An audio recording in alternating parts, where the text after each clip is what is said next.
नागा साधु किसे कहा जाता है? नागा साधु अन्य साधुओं से बिल्कुल भिन्न होते हैं। उन्हें कड़े नियमों का पालन करना पड़ता है, उसके बाद ही वह नागा साधु बन सकते हैं। भारत में 13 ऐसे अखाड़े हैं जहाँ पर सन्यासी लोगों को नागा साधु बनाया जाता है। मगर सभी लोगों को नागा साधु से जुड़ी बहुत सारी बातें मालूम नहीं।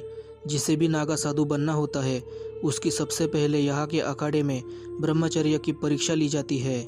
इसे 6 महीने भी लग सकते हैं और 12 वर्ष भी लग सकते हैं।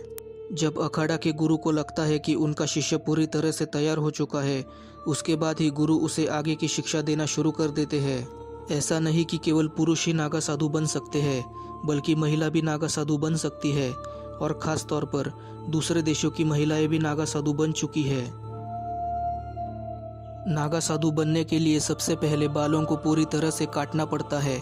बाद में गंगा नदी में 108 बार डुबकी लगाकर स्नान करना पड़ता है और उसके बाद में उसे 5 गुरु शिक्षा देते हैं। उसके बाद उसका स्वयं का श्राद्ध कर्म पूरा करना पड़ता है, जिससे वो अपने परिवार और समाज के लिए मर जाता है। इस तरह से पिंडदान करने के बाद वो अखाड़े का साधु बन जाता है। इस विधि के बाद में उस व्यक्ति को गुरु मंत्र दिया जाता है और फिर उसका पूरा जीवन उसी गुरु मंत्र के लिए समर्पित हो जाता है। नागा साधु बनने के बाद सभी तरह के कपड़ों का त्याग करना पड़ता है, मगर किसी की इच्छा हो तो वो भूरे रंग का कपड़ा पहन सकता है। नागा साधु किसी को भी झुककर नमस्कार नहीं कर सकते, लेकिन वो ऐसा केवल किसी तपस्वी के सामने ही कर सकते हैं। नागा साधु किसी की निंदा भी नहीं कर सकते। नागा साधु दिन में केवल एक ही बार खाना खा सकते हैं। नागा साधु भिक्षा मांग सकते हैं, लेकिन वो केवल 7 घरों में ही भिक्षा मांग सकते हैं। यदि उन्हें इन 7 घरों से भिक्षा में कुछ नहीं मिलता तो उन्हें दिन भर भूखा ही रहना पड़ता है। नागा साधु विशेष रूप से अपने तिलक पर खास ध्यान देते हैं।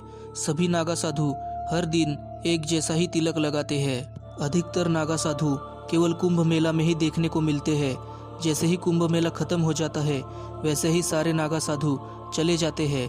सभी नागा साधु जंगल में से ही सफर करते हैं।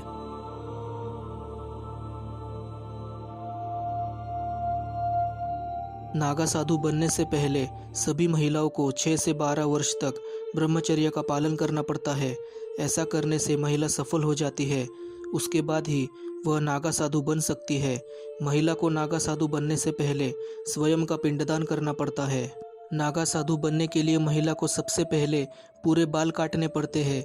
उसके बाद में परंपरा के अनुसार नदी में स्नान करना पड़ता है। जितना सम्मान किसी पुरुष नागा साधु को दिया जाता है, उतना ही सम्मान महिला नागा साधु को भी दिया जाता है। महिला नागा साधु और पुरुष नागा साधु में केवल एक ही फर्क है कि महिला नागा साधु पीले रंग के कपड़े पहन सकती है। सभी महिला साधु माथे पर टीका लगाती है और पीले वस्त्र पहनती है। महिला को सन्यासी बनाने का काम आचार्य महामंडलेश्वर को सौंपा गया है। महिला का पूरा जीवन ही भगवान को समर्पित होने के कारण उन्हें दिन के शुरुआत में और आखिर में भगवान की प्रार्थना करनी पड़ती है।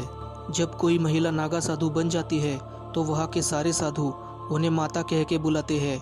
नागा साधु बनने के लिए महिला और पुरुष दोनों को ही एक जैसे नियमों का पालन करना पड़ता है।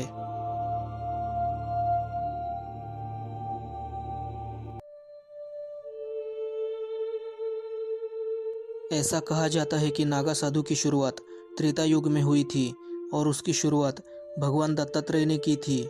मगर इन सभी नागा साधु को जोड़ने का काम उन्हें कड़े नियमों का पालन करने सीखने आदि शंकराचार्य ने किया था।